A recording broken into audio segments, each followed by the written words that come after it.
le llama PT. Y en otros casos, pues es posible que tengamos que evaluar la combinación de los dos fenómenos, y es la famosa flexotorsión.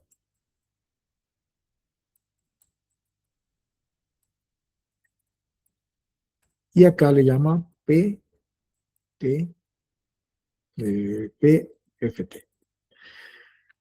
Sí, dependiendo, ahora sí, de los elementos que están involucrados en la sección transversal, normalmente debemos considerar una condición de un pandeo local. ¿Listo? Se le llama PL.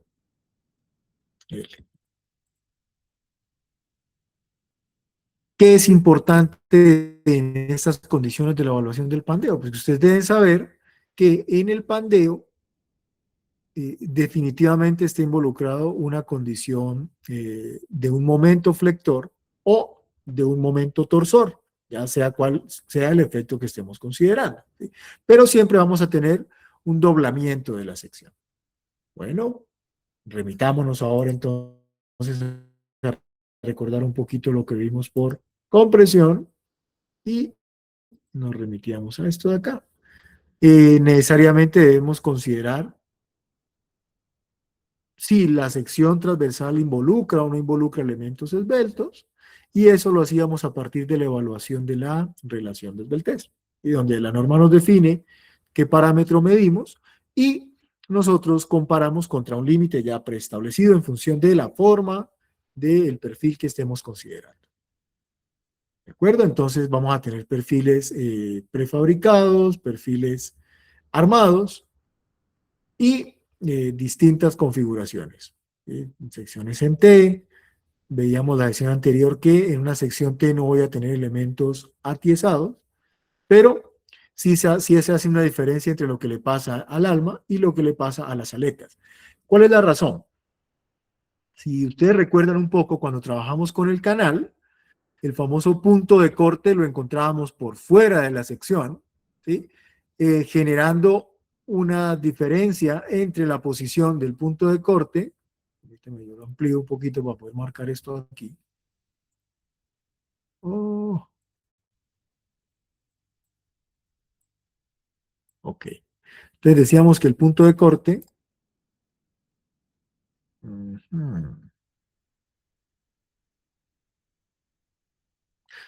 vamos para acá.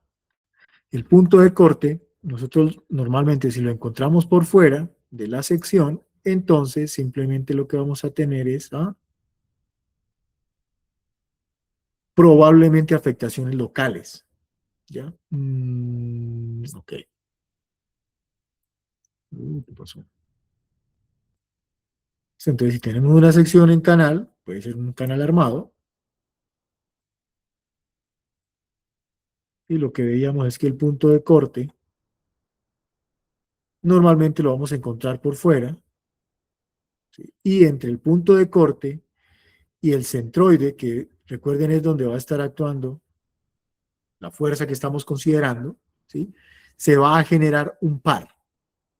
Este momento va a afectar directamente al alma, va a afectar a esta parte de aquí, generando una afectación local.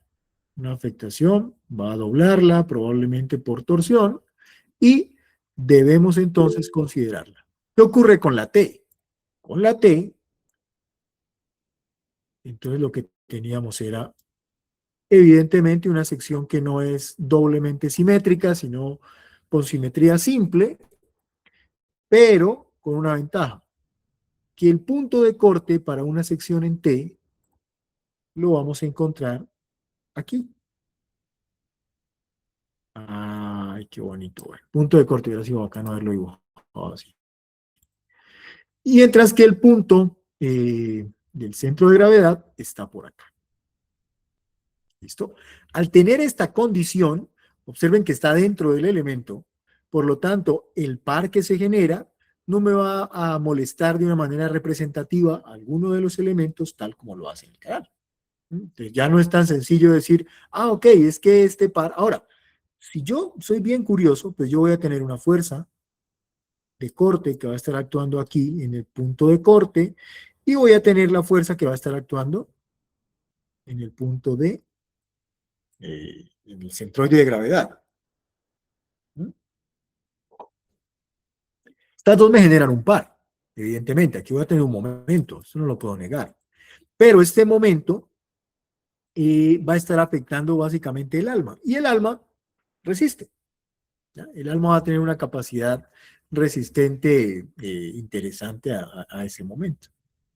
A diferencia de lo que está pasando con el canal. Miren que el canal, que bueno que aquí lo podemos ver, aquí tendríamos una fuerza de corte, ¿sí? Y aquí tendríamos la fuerza que está actuando en el centroide. Entonces se puede observar que va a haber una flexión alrededor de este eje. Uy, qué pulso mío. Y eso es lo que tiende a doblar el alma, ¿vale? Acá no necesariamente voy a ver una afectación porque el eje sería básicamente ese. ¿Mm? Y los elementos presentan una buena capacidad a ese tipo de fenómenos. ¿Sí? Tenemos suficiente material para poder soportar el fenómeno, ¿vale?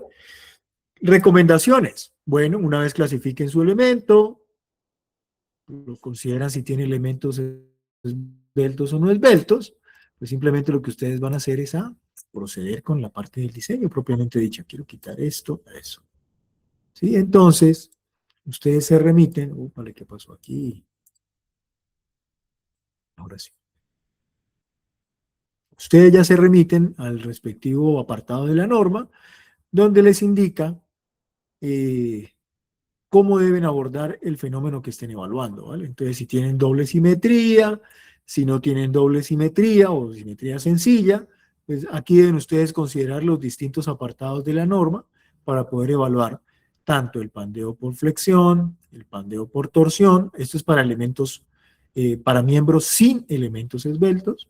Cuando se da con elementos esbeltos, pues dice evalúe por flexión, evalúe por torsión y considere la situación del pandeo local. Para secciones con simetría simple, pues considere flexión, flexotorsión, y nuevamente si hay elementos esbeltos, tenga en cuenta lo que le puede pasar a cada uno de esos elementos. ¿De acuerdo? Y así sucesivamente.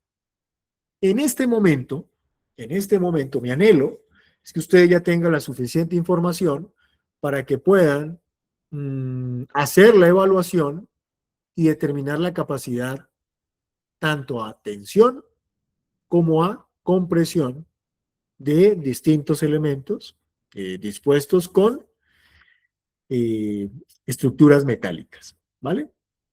Mm, entonces, recuerden que el pandeo pues nos lleva siempre a evaluar unas condiciones especiales, ¿cierto? En donde teníamos que, ajustando el comportamiento de un elemento que se va a pandear, esto se convertía para nosotros un factor importantísimo, la famosa longitud no arriostrada. Y la longitud no arriostrada, pues nos va a llevar a dos comportamientos bien definidos. Ay, trabajemos con esta. Me dice que yo puedo considerar una parte con un comportamiento elástico. Y en el comportamiento elástico, me dice que la viga real tiene un comportamiento muy parecido a la teoría desarrollada por Euler. Y básicamente lo que teníamos era una curva, pero con otro colorcito, para evaluar el esfuerzo crítico por pandeo. Uy, básicamente de esta manera. Creo que si la jalo de acá, algo así. ¿Listo? Comportamiento elástico. Y para esto vamos a tener una ecuación. Mientras que del otro lado, ay, a ver, yo creo que puedo añadir aquí. No puedo añadir. Para el otro lado, pues vamos a tener comportamiento complementario.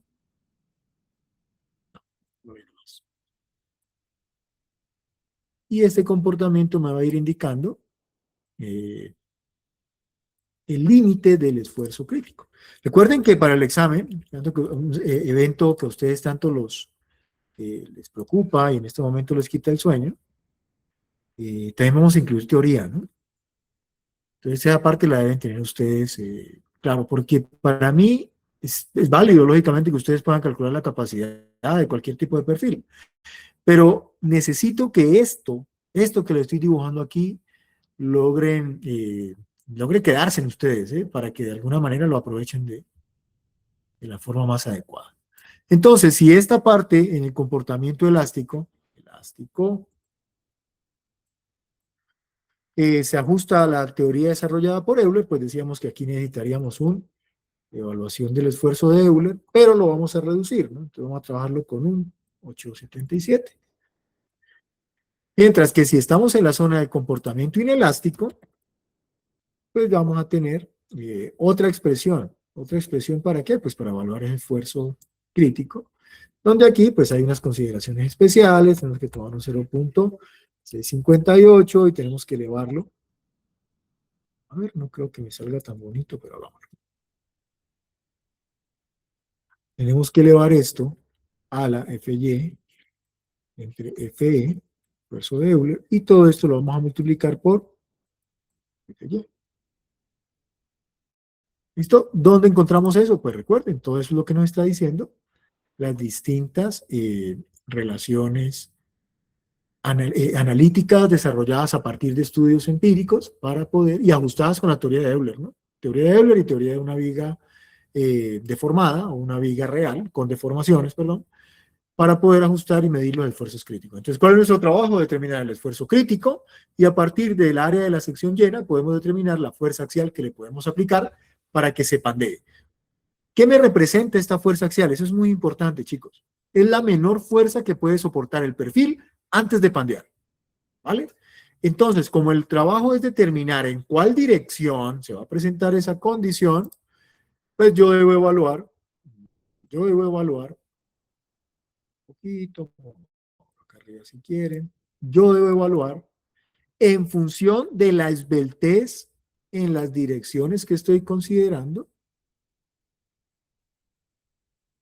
cuál es la mayor esbeltez que tiene el elemento. Entonces, en esta recta, en la recta horizontal, tenemos la información de la longitud equivalente dividido entre el radio de giro. Esta es la esbeltez. Y por el lado vertical nos vamos a encontrar con los esfuerzos críticos. Y teniendo como límite para ese esfuerzo crítico, el esfuerzo de fluencia del material con el cual estábamos trabajando. Creo que esta parte ha sido bastante incisivo, los he molestado bastante, pero la razón es sencilla. El siguiente fenómeno que vamos a evaluar debe considerar algo similar. ¿Sí? Entonces, por eso es muy importante que esto esté claro. Existirá un límite, ¿sí? Existirá un límite para evaluar cuándo el comportamiento será elástico o inelástico, pero recuerden que la clave es en función de la mayor esbeltez, pues vamos a determinar el menor esfuerzo crítico.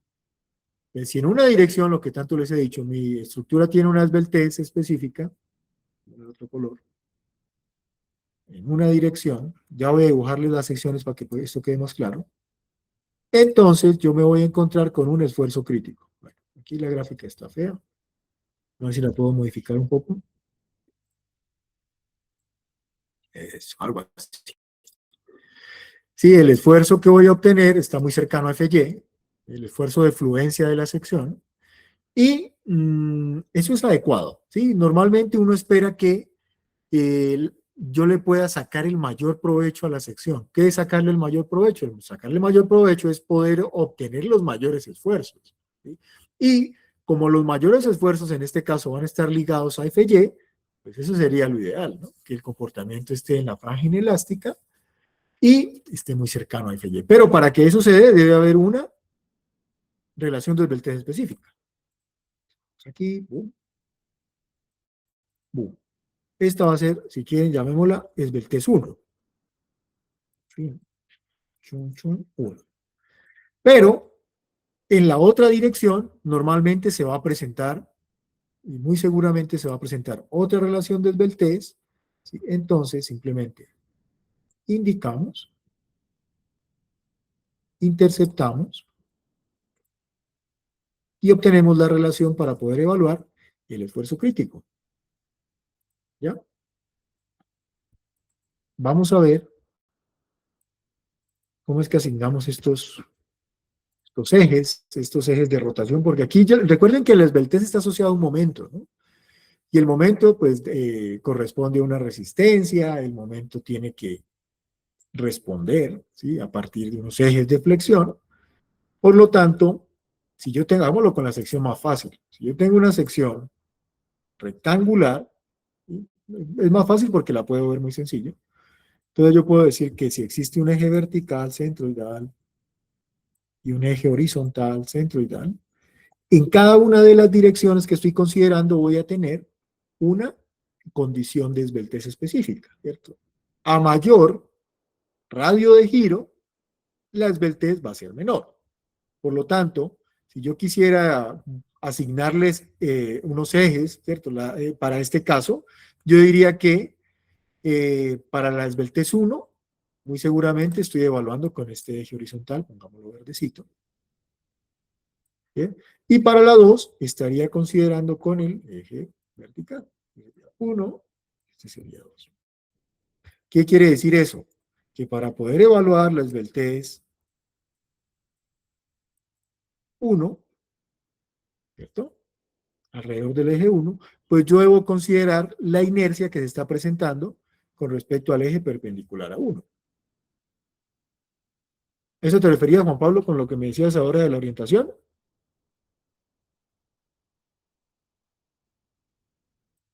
Entonces, para evaluar el radio de giro 1, debo considerar la inercia perpendicular al eje 1. Y le quité X y Y, pues como para salirnos un poquito de allá. Como tengo un radio de giro grandote, ¿cierto? En esta dirección, entonces pues yo voy a obtener una esbeltez pequeña. Y seguramente eso me lleve a que el comportamiento sea inelástico. Para la otra condición, pues seguramente el radio de giro será un poco menor y si el radio de giro es menor, pues voy a obtener una esbeltez mayor, por lo tanto el esfuerzo que voy a obtener será un poco mayor. Entonces aquí, en contrapartida, con el radio de, si hacemos radio de giro con respecto al eje 2, entonces debemos considerar la inercia perpendicular al eje 2. Y miren que aquí vamos a ir llegando de a poco a las relaciones.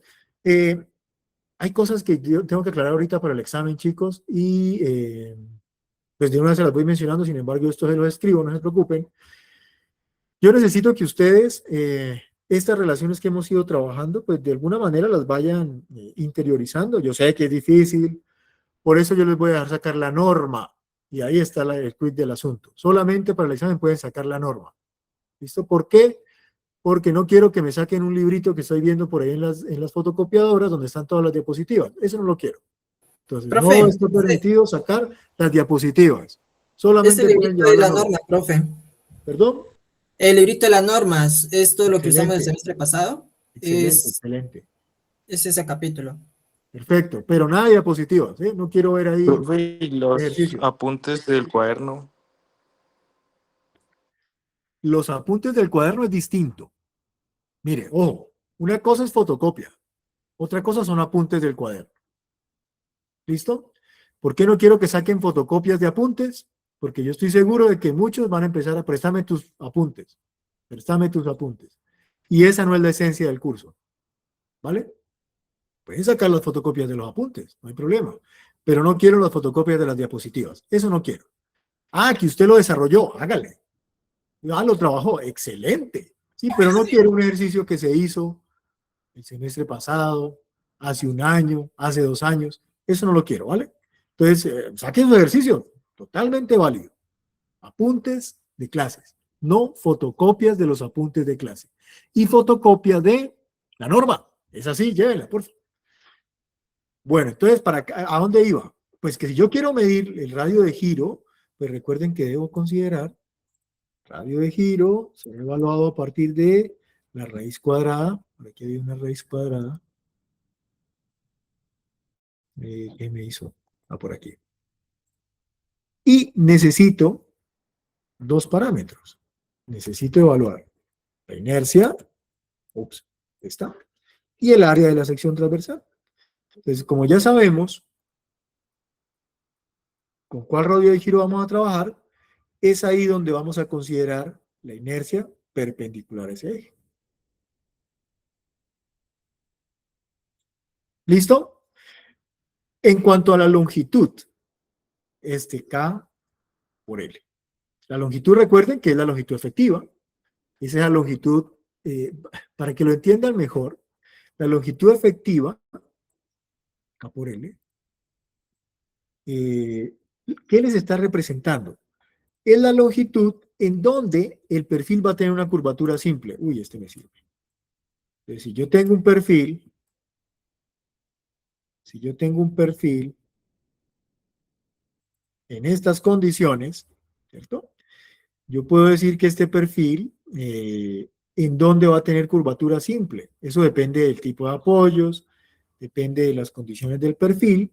Entonces, yo puedo decir, por ejemplo, que este perfil se puede formar, ups, qué feo, pero se puede formar así. No pensé que se fuera a formar así, pero entonces, ok. No, creo que este tiene un S-Line. A ver, por aquí había un SP-Line, curva, pum, pum, pum, polilínea. Ya me la quitaron. Bueno, creo que es esta. Ajá, así hagámoslo. Curvatura simple. Y hagámoslo por acá. ¿Listo? Miren que este elemento, así como lo están viendo, no tiene curvatura simple. Curvatura compuesta. Entonces, ¿qué me va a o dos curvaturas? ¿Qué me va a representar KL? La longitud efectiva. ¿De dónde a dónde? ¿De dónde a dónde? La curvatura es simple. Ajá. Entonces, desde aquí hasta aproximadamente aquí. Eso me está representando el famoso K por L. Que el K depende del tipo de apoyos y esa L se le llama también la longitud no arriostrada, ¿no? ¿Por qué? Porque ya empezamos a ver que es posible que los elementos no necesariamente sean rectos, sino que tengan apoyos. Entonces lo que decíamos es, bueno, ¿y qué ocurre si el elemento tiene condiciones de apoyo particulares? Por ejemplo, digamos que vamos a tener, y esto puede ser debido a unos apoyos, unos arriostramientos en ese punto específico. ¿Sí? ¿Se puede dar el arrastramiento en las dos direcciones? Sí, se puede dar. O se puede dar en una sola dirección. Profe, Puede ser si ese así. arriostramiento como en la mitad fuese empotrado, ¿serían las dos direcciones? ¡Wow! Esa sí es una muy buena pregunta. Si fuese un arriostramiento empotrado, bien difícil de hacerlo, pero no imposible, definitivamente no sería en las dos direcciones, a menos que se lo indique. ¿Listo? Es posible, y voy a seguir con mi sección rectangular que es la más fácil de dibujar, es posible que su elemento justo en este punto, estoy viendo la sección transversal, tenga, vámonos con estico, empotramiento por aquí, ¿cierto? Y empotramiento por acá. Pero está libre en esta otra dirección. Entonces sí voy a tener dos longitudes, dos longitudes, efectivas. Miren, aquí me falta dibujar el apoyo de abajo, permítanme lo dibujo. Y creo que tengo una herramienta para dibujar eso en 3D. A ver, aquí hay una herramienta que, si no estoy mal, nos permite ver eso en 3D. Sería con estico. Y claro que sí, vean.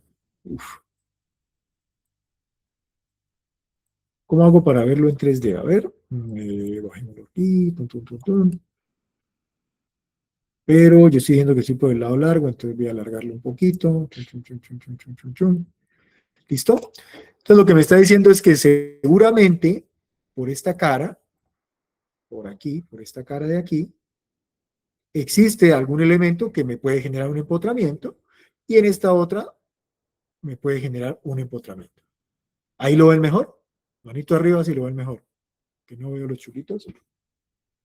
Ah, bueno. Perfecto. Creo que alguien levantó la mano, así que prenda un micrófono y hable. Sería algo así, ¿vale? No quiero entrar en detalle en el elemento que me genera esto, pero quieren que les dibujo uno. ¿Sí? Probablemente, si yo ubico una viga lo suficientemente grande aquí, entonces es posible que logre esa condición de arriostramiento. Pero no lo voy a hacer en 3D, hagámoslo aquí en este stick aquí. Entonces, si yo logro instalar aquí un elemento lo suficientemente rígido, hace una cosa así grandota, lo suficientemente rígido, es más grande, para que no se permita la rotación y sea lo suficientemente grande para que tenga una condición de empotramiento. Recuerden que la condición de empotramiento va a ir directamente asociada al giro, ¿ya? Entonces me está diciendo que es tan rígido el elemento que está ahí, que está controlando los giros que se presentan en la cercanía. Por eso puede ser un empotramiento. Ahora, no necesariamente puede ser un elemento, ¿cierto? Puede ser esta condición también, que esto sí lo han visto ustedes mucho. Se les ponen estos pies de amigos, y entonces estoy limitando el giro en esta zona, estoy tratando de generar una condición de un empotramiento. ¿Sí entienden el dibujito? ¿Es más claro?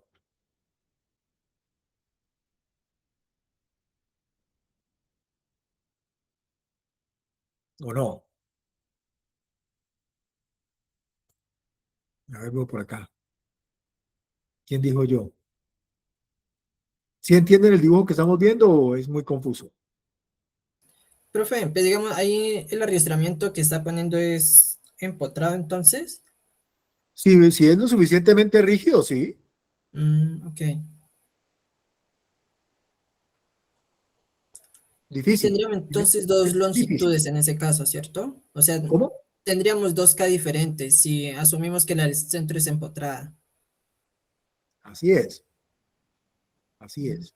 Sí, ya la curvatura de este elemento, si fuera empotrado, ya no es simple, ¿cierto? Sino que se va a presentar, uy, a ver si puedo dibujarla, creo que me va a tocar así a mano. Si fuera empotrado, ya la curvatura es compuesta, o aquí sale sin rotación, hace algo así. Entonces mire que la longitud no arriostrada es mucho menor.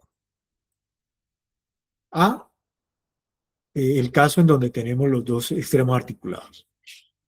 Sí, generar estas condiciones de empotramiento es supremamente favorable para el pandeo, pero en la vida real es bastante costoso generarlas. No es tan sencillo. Es un caso bastante ideal. ¿Listo? Eso en cuanto a las longitudes de arrastramiento, el factor. ¿Cuál es nuestro trabajo? Vuelve y juega. Nuestro trabajo es determinar cuál es el esfuerzo más pequeño y en qué dirección se presenta para nuestro elemento. Pero entonces viene el problema local. ¿Qué dice el problema local? El problema local lo que nos va a decir es lo siguiente. El problema local nos dice, vea, tenga mucho cuidado porque es muy probable que el problema no esté en la sección general, no esté de manera global, ¿cierto? Por la flexión, sino que se presente de manera local. Entonces, cuando tenemos esas condiciones locales, ¿sí? Debemos empezar a considerar 257. 257 me dice que, vámonos al 257. Me dice 257, si usted tiene elementos esbeltos, entonces hágame el favor y afecte esa teoría que usted ha desarrollado para elementos no esbeltos por un factor Q. Recuerden, el factor Q va a ser el resultado de evaluar lo que le está pasando a los elementos atiesados y a los elementos no atiesados. ¿Ya? De tal manera que lo vamos a medir como la multiplicación del Q sub S por el Q sub A. El Q sub S lo vamos a medir en las aletas o en los elementos no atiesados y el Q sub A en los elementos atiesados. Si no tengo problemas de esbeltez en los elementos, si son elementos no esbeltos, pues el Q va a ser igual a 1. ¿Listo? Y entonces, la norma nos dice cómo vamos a calcular esta condición. Dice que cuando tenemos problema en los elementos no atiesados, en las aletas, me dice que el Q va a depender de QS, porque QA vale 1. Si tenemos problemas, al contrario, en los elementos atiesados, entonces el Q va a depender de QA. Si tenemos problema en los elementos atiesados y no atiesados, pues el Q será el producto del QS por QA. Y entonces ya empiezan a definirme cómo determinamos ese famoso QS, elementos no atiesados. Cuando el elemento será esbelto, ok. Cuando la relación entre la longitud y el espesor del elemento superan este límite. Por eso me dice, ver, si el elemento no atiesado tiene relación B entre 3 menor a esto, QS vale 1. Es un elemento no esbelto. ¿Ya? Para elementos esbeltos, por favor, considere esta relación. ¿Ya? Esto es específicamente para aletas de ángulos o platinas que sobresalen de columnas u otros miembros de perfiles laminados a compresión. Sí, recuerden que si tengo una platina que sobresale, esa será la longitud a considerar. Ese va a ser mi B. Y T, pues va a ser el espesor de la platina. Para aletas de ángulos o platinas que sobresalen otros miembros sometidos a compresión, este es otro caso, ¿cierto? Y así sucesivamente quiero llegar al cuadrado, al perfil cuadrado, que es el que me preguntaron ahora. Para ángulos sencillos, nuevamente, aquí lo que están haciendo ellos es un barrido por los distintos casos, así lo hemos trabajado, los distintos casos de la evaluación de la esbeltez, ¿cierto? Para poder considerar cuándo es o no esbelto. Mire, el caso 4, para almas en las secciones en T, recuerden que es un elemento, el alma de la sección en T, dijimos que era un elemento no atiesado, y por lo tanto él me le abre una casilla especial y me dice cómo debemos considerarlo. Seguimos, vamos a los elementos atiesados, aquí ya estamos llegando al perfil que tanto me preguntaron ahorita, y empezamos a considerar para elementos esbeltos, bajo esfuerzo de compresión, excepto aletas de secciones cuadradas, no aplica para secciones cuadradas, para aletas de secciones cuadradas o rectangulares con elementos esbeltos, aplica para secciones cuadradas o rectangulares, que es el caso de estudio, y nos dice que consideremos cuándo el elemento va a tener problemas. Vuelve y juega. Será un elemento esbelto si la relación entre la longitud B entre T es mayor a 1.4 la raíz del módulo sobre un esfuerzo. Me dice que el esfuerzo lo podemos evaluar como la fuerza axial sobre el área efectiva. Como se presenta esa relación de que el esfuerzo depende de la fuerza nominal, pero es que la fuerza nominal depende del área efectiva, entonces, para no hacer ese proceso iterativo, me dice, bueno, tome F como si fuera FY, entonces caemos justo al caso de la evaluación de la esbeltez, porque aquí estamos considerando FY, y determinamos cuál va a ser el área efectiva. El área efectiva implica la evaluación de cuál es la longitud que se puede pandear de cada uno de los elementos. ¿Ya? ¿Y cómo evaluamos esa longitud que se puede pandear? Pues a partir de esta relación. B sub E. Vamos a mi tablerito. Entonces, en el tablero, ¿qué vamos a tener? En el tablero, lo que vamos a tener es una sección, sigamos haciendo la cuadrada, pero, digamos aquí abajo. Vamos a ponerle un espesor. Listo, esta es mi sección. Me está recomendando la norma, mire, para aletas de secciones cuadradas de espesor donde tenga problemas de esbeltez, que determine un ancho efectivo o una longitud efectiva. Ese BE es lo que yo le llamo longitud efectiva. Esta zona se puede pandear si no es esbelta. Perdón, si es esbelta. Esta zona se puede pandear si es esbelta. ¿Listo? Vamos a partir de ahí. Supongamos que para los lados cortos, B entre T es mayor al límite de esbeltez. O sea, tengo problemas de esbeltez por aquí y por acá. Lo mismo por los lados largos. Si tengo problema en el lado corto, pues evidentemente en el lado largo, ¿no? Entonces me dice, determine cuál será esa longitud susceptible de pandeo o la longitud efectiva para pandeo. Entonces debo determinar tanto para el lado corto como para el lado largo. ¿Cuál es esa longitud? Pongámosla aquí.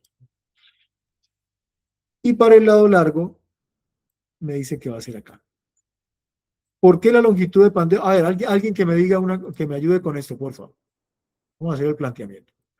¿Por qué la longitud susceptible de pandeo normalmente se aleja de las esquinas?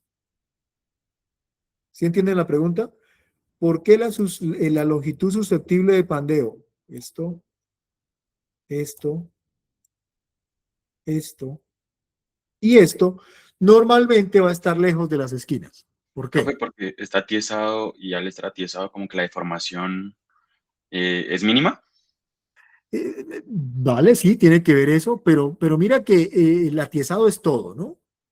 El atiezado es todo esto porque tengo control o estoy limitado en el extremo y en el extremo. Por eso es atiezado, ¿vale?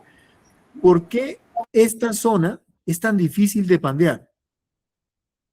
¿Qué me pueden decir ustedes?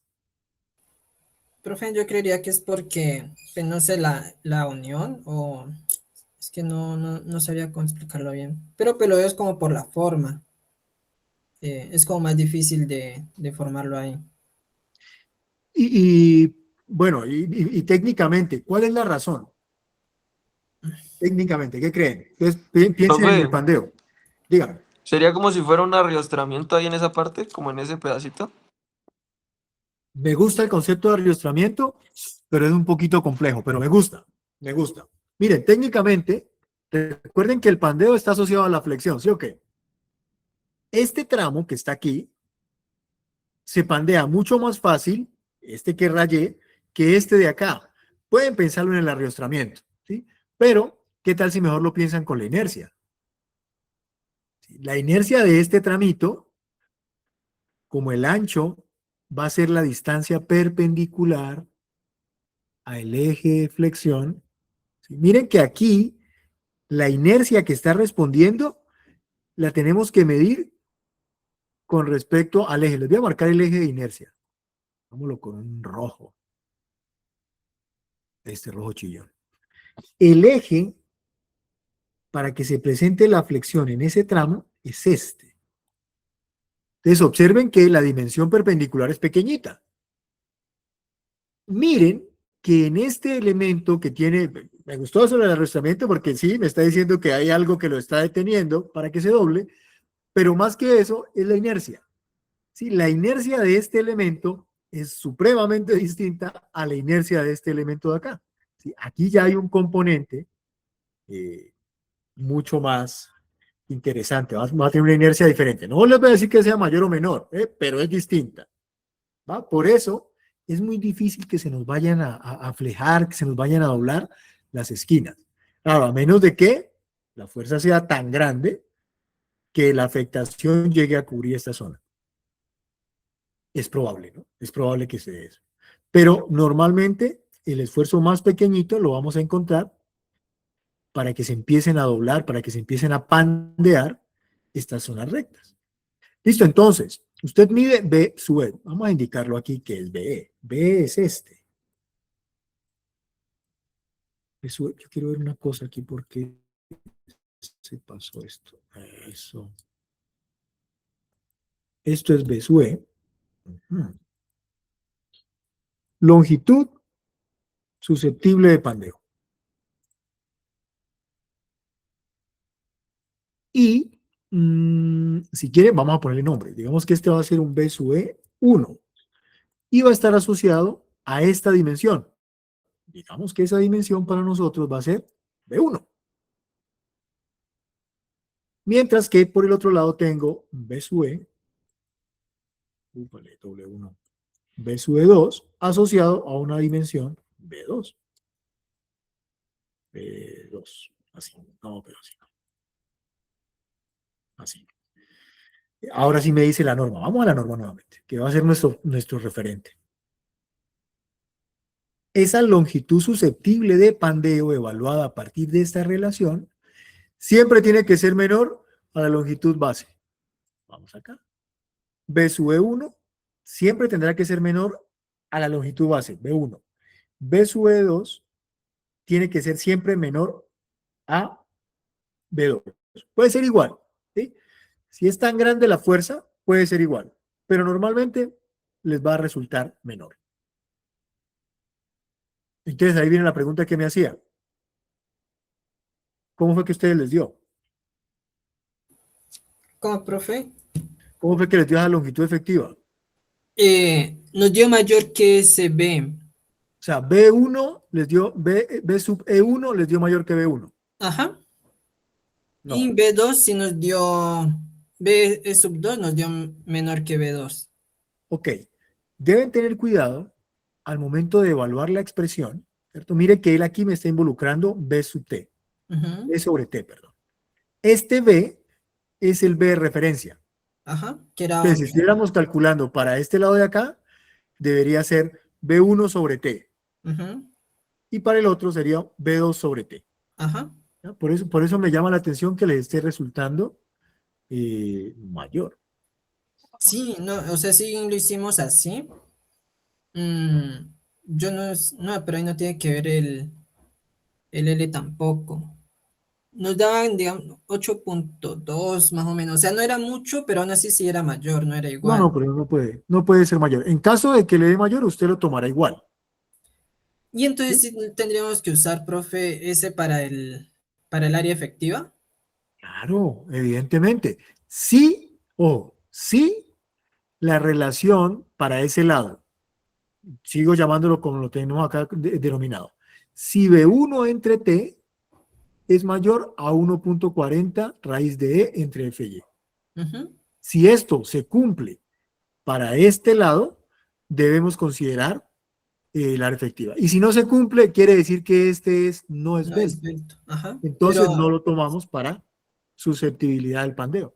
sino que sí, en este caso los cuatro lados nos daban elementos esbeltos. Ah, Entonces, para perfecto. ello, pues sí teníamos que tenerlo en cuenta. Excelente. Pero sí teníamos en cuenta entonces ese B, o sea, esa área efectiva nos daba un Q mayor a 1. Entonces yo no sabía pues si eso era posible o porque Pero entonces, no, ujú, tienes que revisar, mira, porque el área efectiva, ¿qué es?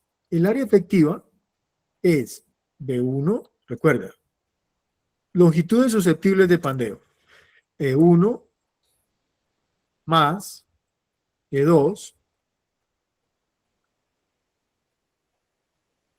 multiplicado por 2. Listo, ya tengo ahí el perímetro susceptible de pandeo. Y esto multiplicado por el el espesor. espesor. Ujú, Eso, a lo sumo, me puede dar 1. Bueno, mm, pues no me puede dar 1. Supongamos que me dé muy grandote, que E1 me dio igual a B1 y B sub E2 me dio igual a B2. Entonces quiere decir que esto me va a dar igual a G. ujú. Sí, Y me entonces da igual algo a estamos. G. Recuerde que para hallar el Q sub A, aquí hay que tener cuidado con eso, no es nada más que el área efectiva sobre, a ver cómo me queda, el área de la sección llena. Si el área efectiva me da igual al área de la sección bruta, Q sub A es igual a 1 Ujú. y me dice que no hay problemas de esbeltez en los elementos. Profe, una pregunta. Sí, Entonces, para una T o una I, esa área efectiva se saca, bueno, el B efectivo se saca también para el alma y las aletas. en una T y en una I. No, debes tener cuidado, debes tener cuidado. Esto es para elementos atiesados, ¿vale? Y lo evaluamos de esta manera. Si son elementos no atiesados, en el caso que me estás hablando de la T, los elementos son no atiesados, las aletas y el alma son no atiesados. Pero, vamos a la norma nos dice con mucho cuidado, dice, vea, si nosotros estamos calculando para elementos no atiesados, estoy acá, y él me abre una casilla especial, para aletas, consideramos esto, si es la sección en T, perdón, para aletas, estoy acá, ¿sí? Consideramos la sección en T. Aletas de la sección en T. Y si estamos en el alma, yo les decía que aquí me abrió una casilla para el caso 4, ¿verdad? Para el alma. ¿Cómo determinamos ahora? Determinamos es un famoso Q sub S para el alma y determinamos un Q sub S para las aletas. ¿Listo? Q sub S. Ahí no determinamos Q sub A, ¿vale? Porque no hay elementos atiesados.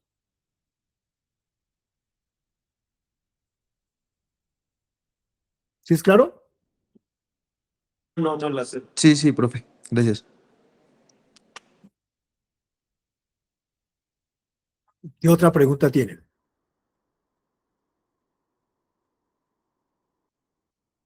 Profe, yo tenía una duda respecto a las tablas de rezago por tensión. No sé si la vemos más adelante. Rezago por tensión. Sí, ya la vemos, ya la vemos. Pero venga, aquí quedó una pregunta en el aire. Tiras con eso, no dejen escapar eso. Estoy con una sección en T. Voy para acá.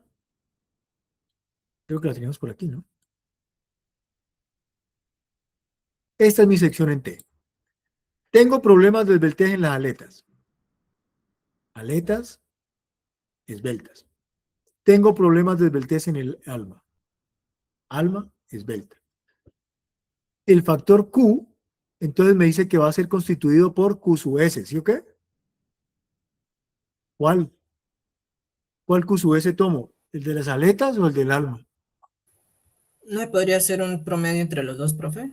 ¿O El menor, El, profe. el promedio nos gusta bastante a los ingenieros, pero no. ¿Qué sería lo más aconsejable?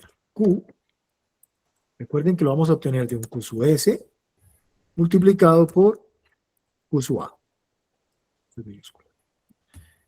Si el elemento no tiene condiciones atiesadas, entonces vamos a decir que Q sub A vale 1 y vamos a determinar Q sub S. Y para ese caso, vamos a tomar el menor. Sub S. Ay, ay, ay, ay. El menor de los dos. ¿Por qué? ¿Por qué tomaríamos el menor? Veamos los distintos escenarios. Supongamos que tomamos el mayor. ¿Sí? Si tomamos el mayor y supongamos que el mayor nos dio aquí, como el Q está multiplicando, ¿sí? Esta respuesta quiere decir que me va a aumentar el esfuerzo crítico. Vamos a verlo acá.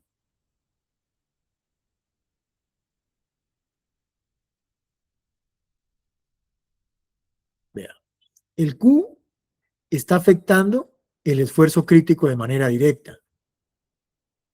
Quiere decir que lo va a amplificar. Voy a obtener un esfuerzo crítico mayor. Les pongo el ejemplo. Entonces, supongamos que nos tomamos el Q mayor, Q sub S mayor, entonces nos vamos a obtener un esfuerzo crítico de 10 megapascales. ¿Listo? ¿Qué pasa si tomamos el menor? Vamos a ir por el lado seguro. ¿Ya? ¿Qué pasa si tomamos el promedio? Estaríamos entre el mayor y el menor, en la franja media, ¿cierto? Pero recuerden que el problema del pandeo es que ante el menor esfuerzo el elemento se dobla. Y es probable que con ese promedio, el menor de los elementos, el que resiste menor pandeo, pues se flexiona. Por eso vamos siempre a considerar la condición más, la condición que genera el esfuerzo más pequeño. Eso es lo que me está diciendo acá esta relación siempre. Siempre vamos a tomar la condición más crítica para tomar el menor esfuerzo, ¿vale? Y estamos considerando seguridad en la estructura, condiciones seguras, ¿vale? Entonces, siempre vamos a tomar el QS menor cuando se nos presenten en el caso de la T las dos posibilidades. ¿Listo?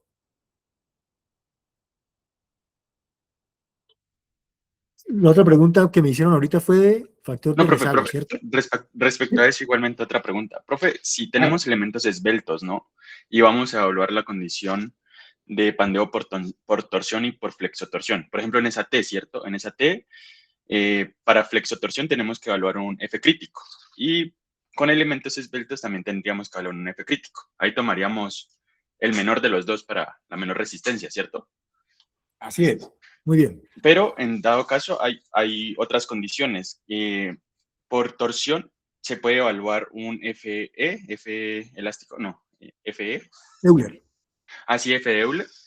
Y por los elementos esbeltos, también podemos hallar el F crítico. Entonces ahí tendríamos que hacer una combinación entre todos los factores, por decirlo así. No, usted evalúa caso por caso. Si usted está evaluando, por ejemplo, pandeo por flexión con esa condición de esbeltez.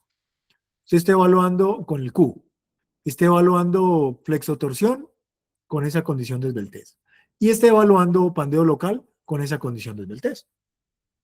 De los tres esfuerzos, usted va a tomar el menor. ¿Listo? Vale, vale, perfecto. Pero no voy a mezclar las cosas, separaditas. Pandeo por flexión con elementos esbeltos. Ya afectó por Q. Pandeo por torsión con elementos esbeltos. Ya lo afectó por Q. Y factor pandeo local cuando sí se requiera. Y de los tres va a tomar el menor. Listo, profe. Vale, con gusto. Chévere. ¿Qué más Y el les queda de compresión? Ah.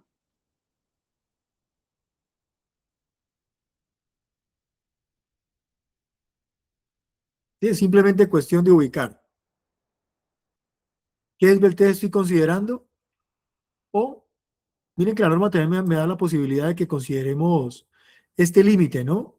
0.44 FY para poder comparar contra el esfuerzo de Euler. Esa es otra forma de clasificar cómo va a ser el comportamiento, sin necesidad de evaluar la esbeltez.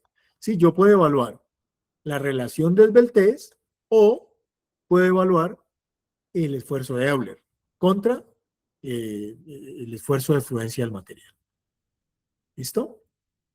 Finalmente, una vez ustedes encuentren el esfuerzo crítico, pues recuerden que debemos remitirnos, que aquí con 100, ¿ok? Debemos calcular la fuerza nominal, ¿cierto? Como el esfuerzo crítico, el que han evaluado, multiplicado por el área de la sección bruta, el área de la sección llena. ¿Listo? Pero, como yo necesito de la resistencia, pues necesariamente consideramos un phi multiplicado por P suelo.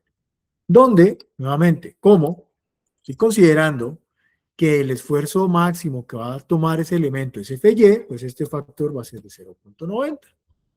¿Sí? Multiplicado por el esfuerzo crítico, multiplicado por el área de la sección llena. Y este es el valor que uno reporta. De todos los casos que evalúe, siempre van a reportar la menor fuerza, la menor capacidad para estar por el lado seguro y garantizar un comportamiento adecuado. ¿Listo? Muy bien. Vamos, si quieren, entonces a ver lo del rezago. A ver qué pasa con el rezago. ¿Qué se me hizo? Como pesadito.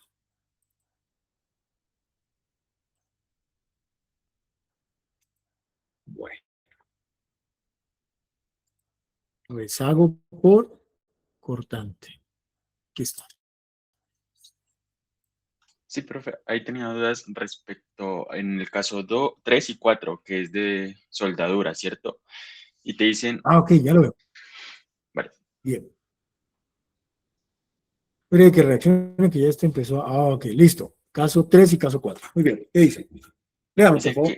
que es para platinas, bueno, todos los miembros de tensión donde la fuerza se transmita mediante soldaduras transversales, únicamente a ángulos, pero no a todos los elementos de la sección transversal. Ahí tomaríamos uno de uno, cuando en todos los elementos. Y en el caso 4, platinas donde la fuerza de tensión se transmita mediante soldaduras longitudinales únicamente. Profe, ahí cómo tomamos el área neta. O sea, ahí te están diciendo que el área neta es el área de los elementos conectados directamente. Entonces sería la longitud de la soldadura por el espesor de la platina, tal vez. Sí, muy bien. Bueno, aquí es bastante explícito, ¿cierto? Porque nos dice lo siguiente, nos dice, vea, para este caso, usted va a tener aquí un elemento, puede ser un ángulo, si es un ángulo, hagámosle aquí la aleta superior, ¿sí? Y ese elemento lo van a unir a una platina. Uy, uy, uy, uy, ¿qué se me hizo? Está. Vamos a unirlo a esta platina.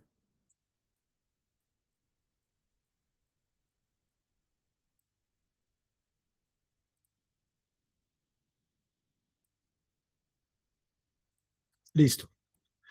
Entonces me dice que para ese primer caso es bueno siempre tener la ubicación de la fuerza, dónde va a estar. Supongamos que nuestro elemento va a estar actuando Atención, perdón, yo les cambio esto. Creo que la dibujé al revés. Ok, va a estar funcionando así, hagámosla más grandota. Listo. Esa va a ser la fuerza de tensión del elemento. Y me dice que le hicieron un trabajo en donde le aplicaron soldadura, la azulita, pero la hicieron de manera transversal. Hagámosla con un recuadro. Y la ubicaron de manera transversal. Esa es una soldadura o una unión transversal. ¿Listo? Caso 3. Todos los miembros a tensión donde la fuerza se transmita mediante soldaduras transversales. Únicamente a algunos, pero no a todos los elementos de la sección transversal. Entonces, ahí que vamos a considerar. Recuerde que yo estoy evaluando es el elemento. Y a mí no me interesa la soldadura, no me interesa la unión. Entonces, yo debo considerar que el área neta va a ser la longitud de la soldadura, que la norma la está llamando desde hace rato allá, LW, que sería un LW, indicando la longitud, ¿cierto? Y como quiero saber el elemento por el espesor del elemento, ¿vale? Eso va a ser el área neta, indiquemos aquí. Okay.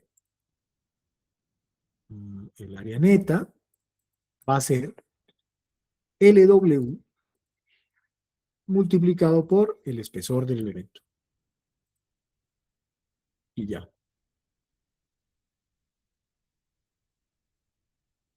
¿Listo? Sigo. Siguiente consideración. Platinas donde la fuerza de tensión se transmite mediante soldaduras longitudinales únicamente. Aquí es un poco más sencillo, porque ya no me está considerando esta situación, sino que me está considerando platinas. Venga, yo hago esto más chiquito.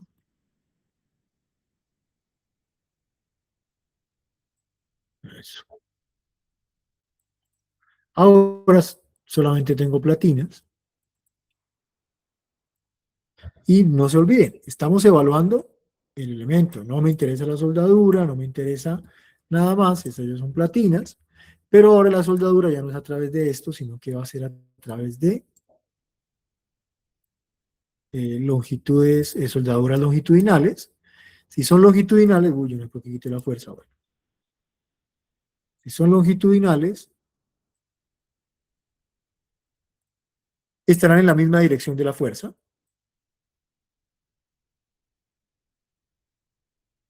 No la vamos a poner toda, solamente un pedacito, eso. Y solamente un pedacito. Eso es LW. ¿Qué me dice la norma? Compare LW contra el ancho del elemento. Entonces, si LW es mayor al ancho del elemento, vamos a tomar 1. Si la longitud de la soldadura está entre 2 veces el ancho del elemento, o 1,5.87, y si está entre 1,5 y el ancho, 0.75. LW será una longitud, no es que LW más LW, no, solamente una. La longitud de la soldadura que está generando la unión. Y W, el ancho del elemento. ¿Listo? Sí, profe. Y en ese caso, ¿cómo se encontraría el área neta? 2 veces LW por T, ¿cierto? Para determinar el área neta. No, lo que pasa es que aquí te está dando ya el valor, mira. Aquí te está dando el valor. Recuerda. Profe, pero es que ese es el Aquí, U para calcular el área efectiva, más no digamos el área neta del elemento. ¿Seguiría siendo la misma área bruta? claro que sí. El área efectiva es el factor de rezago multiplicado por AG. ¿Qué es AG? W por T. Indiquémosle W, pues, para que lo vean. W, está aquí. Es el ancho del perfil. Entonces, ¿cómo sería el área de la sección llena? U multiplicado por W multiplicado por T. Aquí no necesitas área neta, ¿vale? Listo, profe, entendido. Profe, yo tengo una duda. A ver. Lo que pasa es que, digamos que estoy en el caso 2 y me dice que si yo tengo un miembro que tiene una soldadura tanto longitudinal como transversal. Entonces yo quería saber qué longitud tomo, la longitudinal o la transversal. Estamos hablando del caso 2, ¿cierto? Este de aquí. Sí. Dice, ¿cuándo considera este caso? Dice, cuando todos los miembros a tensión, excepto platinas y perfiles tubulares, donde la carga de tensión se transmita a algunos, pero no a todos los elementos de la sección transversal mediante pernos o soldaduras longitudinales, o por una combinación de soldaduras longitudinales y transversales. Eso es lo que me dicen, ¿no? Esto donde aplicará para perfiles W, M, estándar, HP, perfiles laminados, similares, se puede aplicar alternativamente el caso 7, y para ángulos también el caso 8. Bien. ¿Qué me está diciendo aquí? Y lo que me está diciendo es, considere que la conexión, a ver, la dibujo. Vamos con esta misma línea. La conexión, vamos a hacerla en el alma. Vamos a hacer la conexión en el alma del perfil. Y vamos a tomar un perfil W. ¿Esto me sirve? Uy, sí me sirve este. Vamos a llevar este de aquí.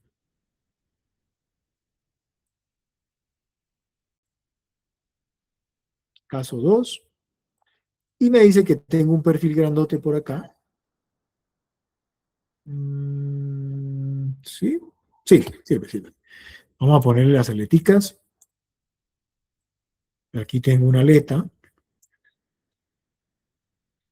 Y aquí tengo otra aleta.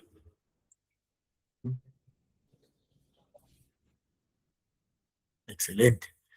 Y vamos a hacer la unión por una platina, por esa platina que está ahí, ¿cierto? Pero ya no quiero, puedo evaluar la platina, sí, no hay problema, pero también, bueno, hay que tener cuidado que el caso 2 no aplica para platinas, ¿no? O sea, no sirve para la platina, sirve para el perfil, primer caso. Entonces, no me interesaría este, lo dejo como modelo, pero estoy evaluando el perfil, ¿vale? Mucho cuidado. Y me dice que le vamos a instalar soldadura longitudinal en la misma dirección de la fuerza. Boom. Dice aquí, soldadura longitudinal. O soldadura longitudinal transversal. Puede ser esa y también hagamos la azulita. Transversal. ¿Listo? Quiero ver qué le pasa al perfil con esta condición. Entonces, todo el elemento no está siendo afectado y me pide que evaluemos X trazo entre L. ¿Qué es L? Entonces, me vengo a las notas y L me dice la longitud de la conexión. La longitud la vamos a medir en la dirección de la fuerza. Entonces, esto es L. ¿Qué es X trazo? X trazo, excentricidad de la conexión. La distancia, aquí sí me toca dibujarlo de esta manera. Uy, ya le cambié de color.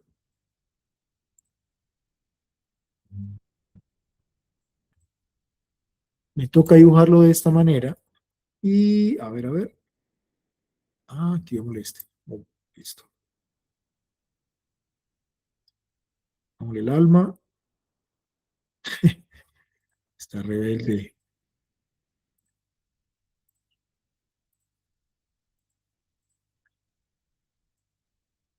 Este va a ir centradito. ¿En qué rato es como rebelde este? A ver. Aquí. Profe, Y qué acá. pena. Yo tengo una duda. Claro. ¿Esa área efectiva, ya sea en un perfil o en una placa, no es igual a U por el área nominal? Ahí tienes U por área bruta. Porque es una platina. Es una platina con soldadura. ¿Ya? ¿Cuándo va a considerar la condición neta? Cuando tiene perforaciones, por ejemplo, ¿vale? Ahí debe considerar entonces, aquí. Aquí debe considerar la perforación. ¿Sí? Como no tiene perforación, el área neta en este caso es igual al área de la sección llena, ¿vale? Vale, profe, gracias. Con mucho Profe, gusto, ya pero viendo sí. eso de las soldadoras, digamos, me queda más difícil visualizar digamos, para el bloque de cortante, ¿cómo se sacarían las, como, pues sí, las longitudes a las distancias?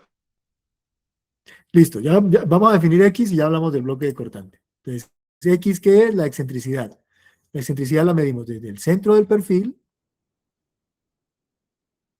Ouch. No quiero con cabeza de flecha. Desde el centro del perfil hasta la conexión. De la distancia de aquí a la conexión. Eso es X. X trazo. Y L, la longitud de la conexión. A partir de ahí determinamos cuánto vale. Cuánto vale U. Y ya tenemos que evaluar la condición de área efectiva. ¿Vale? ¿Sí es más claro? Vale, profe, sí. Gracias. Profe, en ese caso, X trazo sería TW, o sea, el ancho del alma, dividido La 2, mitad.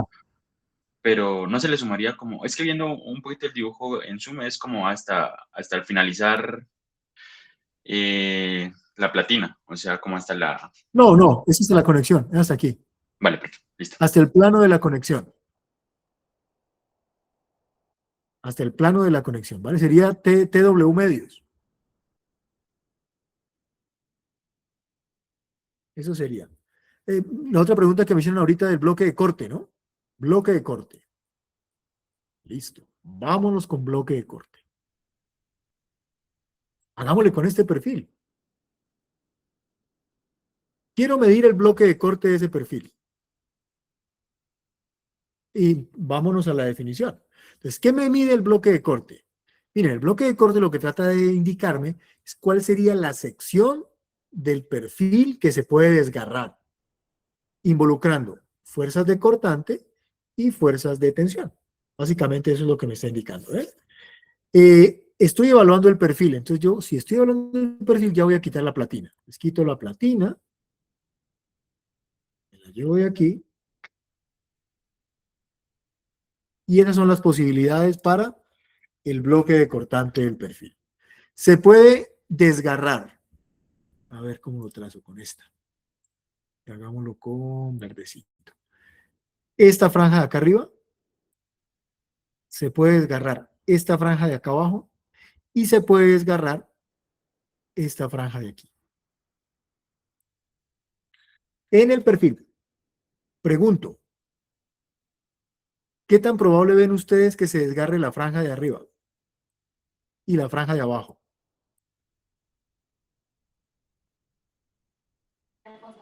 No creo. ¿Por qué?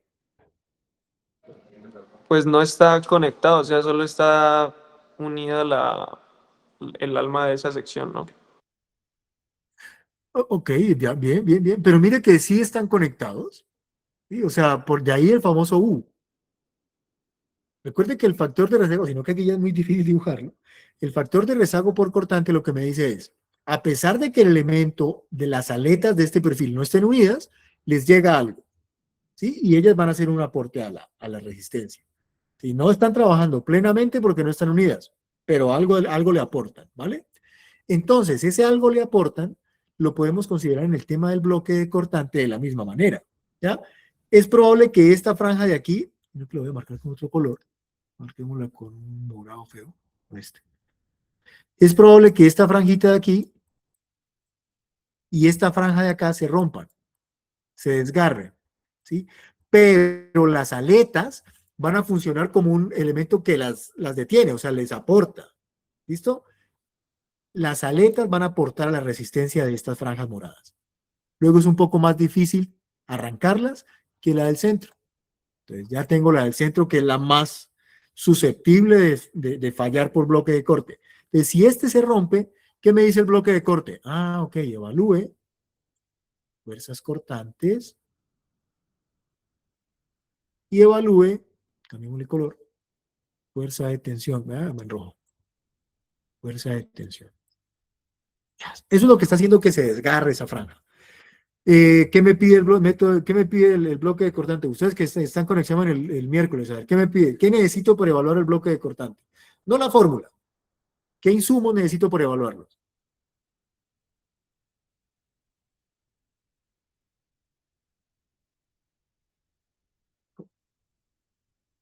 Ok, mire, no, pero hasta ahí está muy bien. Me dijo el área de cortante, ¿cierto? ¿Cuáles son las áreas de cortante en este caso? Las asociadas a la fuerza de corte, ¿sí? ¿Ok? Esta es el área de cortante y esta es el área de cortante. ¿Cuánto mide el área de cortante? Pues sería esa longitud por el espesor. Exacto, esa longitud por el espesor. Y para la tensión,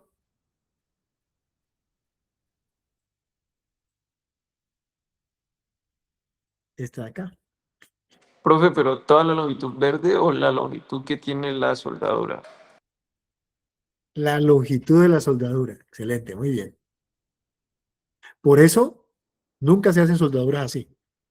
La soldadura va completa, ¿vale? Profe, entonces, si se tiene, digamos, solo las soldaduras longitudinales, ¿no tendría el área de tensión? Correcto. Entonces, ¿disminuye o aumenta la capacidad del bloque?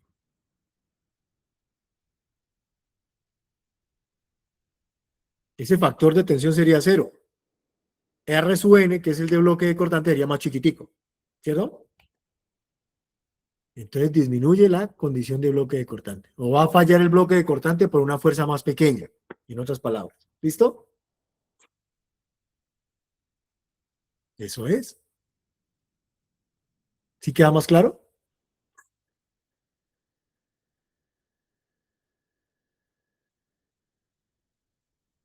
Manito arriba.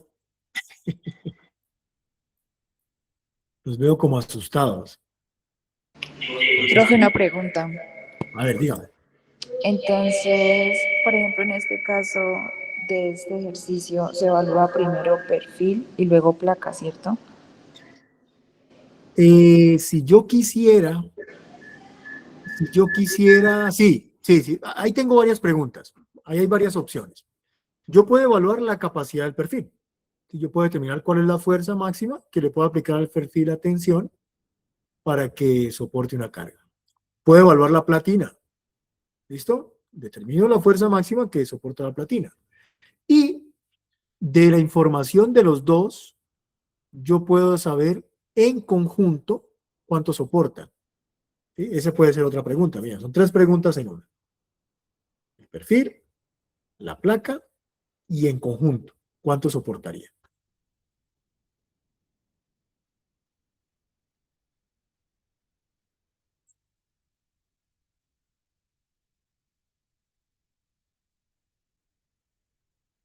¿Qué otra inquietud tienen, chicos?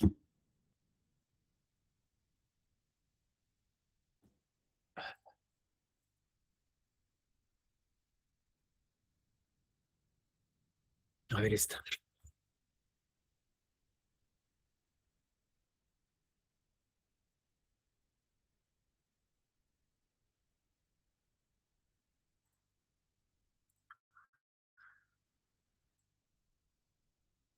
¿Ustedes se acuerdan del caso del puente?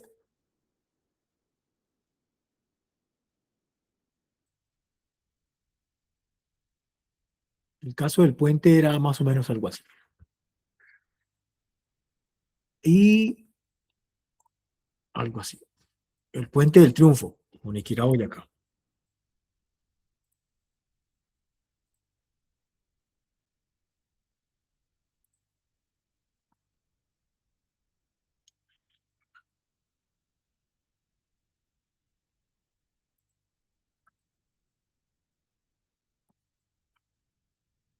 Aquí está, esta es una recta. Aquí está. Y vamos a considerar,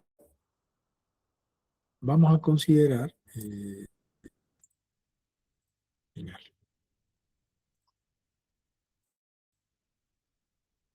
Caso 1. La fuerza está actuando así. Es bueno que ustedes observen que si la fuerza está actuando así, el elemento se deforma para allá, ¿cierto? El elemento se deforma para allá, obteniendo, pero no quiero estar tan grande. Vamos con estica.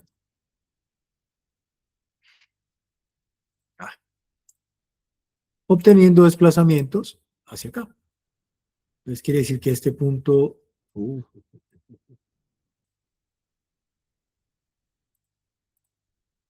se traslada así. Ay, bendito.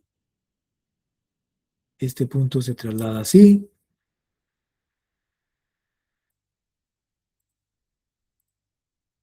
Ujú. Y este punto se traslada para acá. ¿Qué le pasa a la diagonal?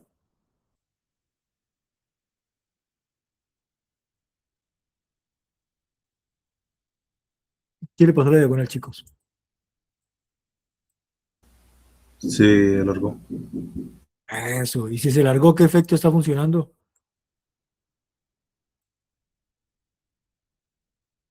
Tensión. Tensión. ¿Pueden ustedes evaluar la fuerza de tensión que actúa en esa estructura? Y si el perfil soporta o no soporta.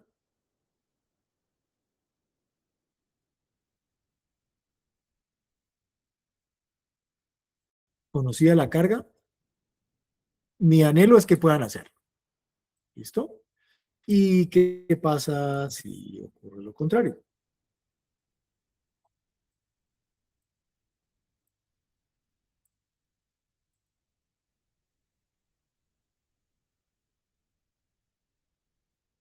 Épale.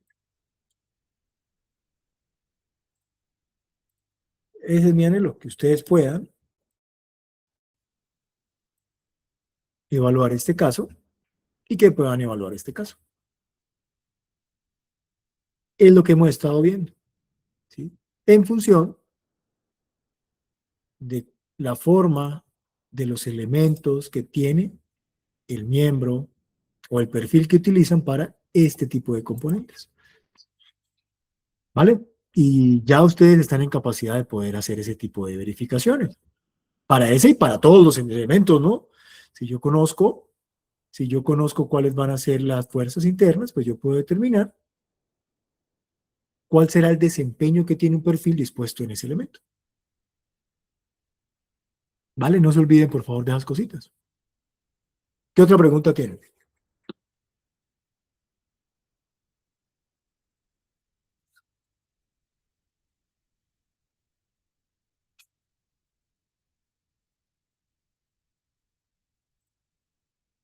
¿Siguen conmigo o no?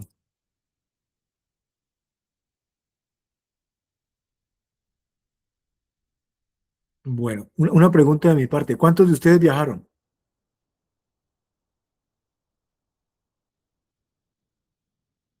Nadie viajó.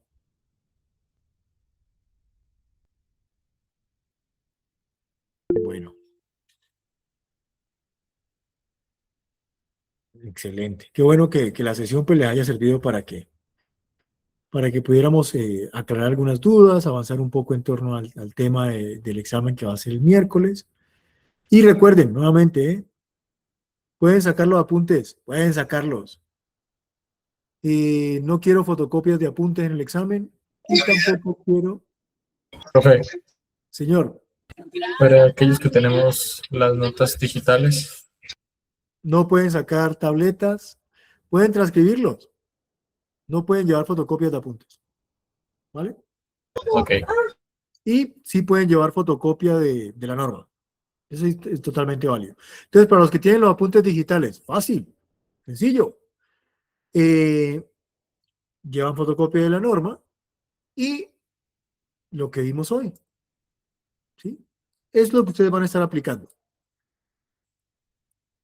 ¿Sí? Si necesito hablar con presión, la norma los va a guiar aquí, las tablas de la norma, ¿listo? Muy seguramente la información geométrica yo se las daré, pero en caso de que no les dé el radio de giro, bueno, pues, ¿cómo se evalúa el radio de giro? ¿Cómo evaluar la inercia de esto? ¿Ya? ¿Cómo evaluar la inercia de qué otra forma? La ventaja es que las formas son muy sencillas, ¿no? Son rectángulos, no va a haber nada así elaborado, no vamos a trabajar con esos biseles que tienen los perfiles, ¿ya? No se compliquen con tablas. Recuerden que el examen es un espacio para que ustedes muestren cómo manejan la norma, cómo les va con esta parte, ¿de acuerdo? Y pues qué les ha ido quedando del curso. Básicamente es eso, no es nada raro, pues nada del otro mundo. ¿Sí? No se asusten. Sí preparen su examen, evidentemente, y pues respóndanlo. Eso es todo. Profe, para las constantes de alabeo hay unas tablas, ¿no serán necesarias? Para las constantes de alabeo. Yo procuraré darles la información. En caso de que no les dé la información y la requieran, me la pueden pedir en el salón. Vale, perfecto. Sí, hay unas tablas para determinar esos parámetros. No hay ningún problema. Yo les puedo, yo les puedo facilitar eso. El CW. Muy bien. Lo solicitan y ya. El examen no va a estar difícil. Normal, normal. ¿Qué otra pregunta, chicos?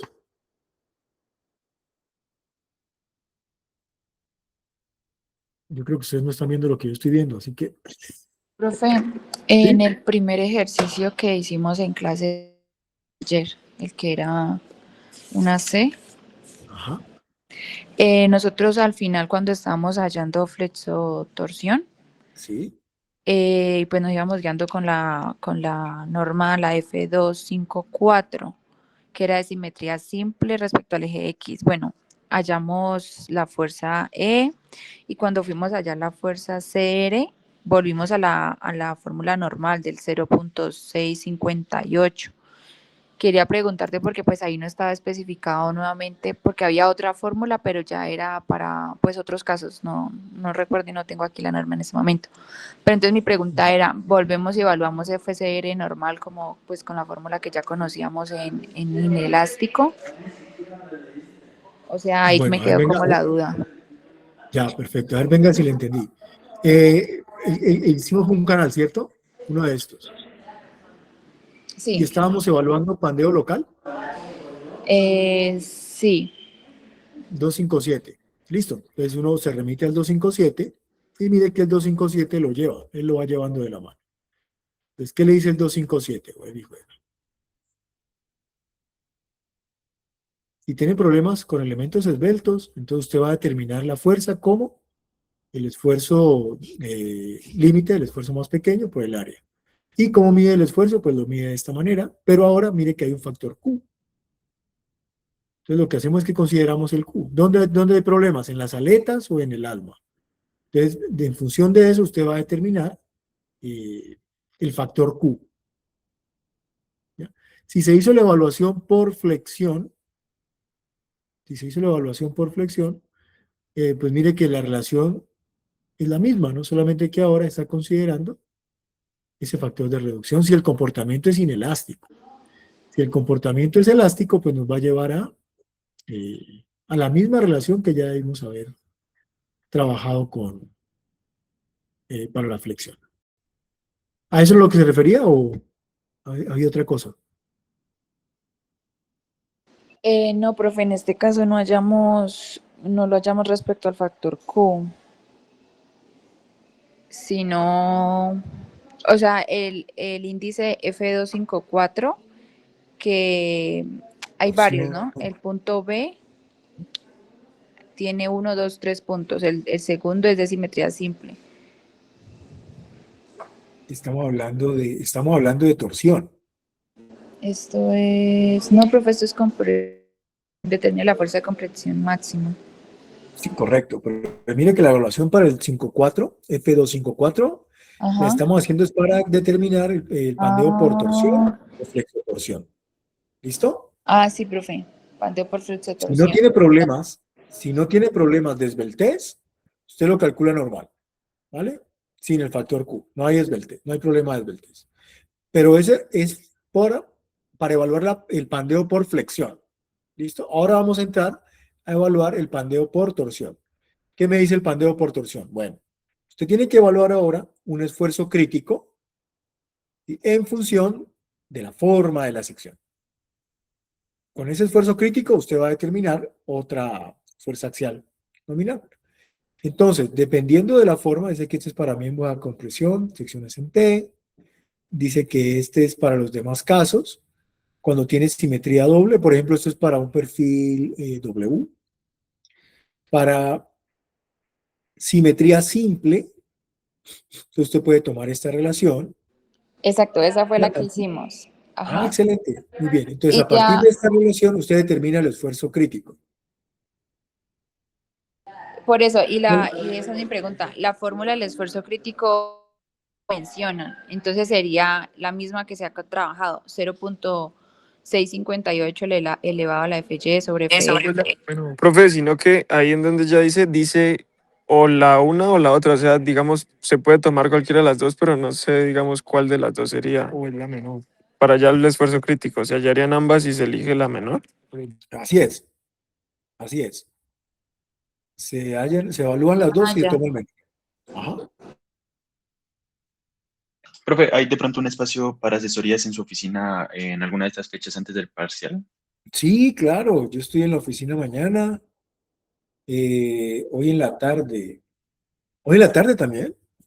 Si van a ir, me avisan. Vale, para ir. Yo estaría hoy en la tarde, hoy es lunes. Después de las 3 puedo estar allá. Vale, perfecto. Vale, igual me escriben para decirme si voy a ir, no voy a ir. No me van a hacer mojar que estoy como agripadito. Listo, entonces, sí, no, también podemos resolver por aquí lo que ustedes consideren.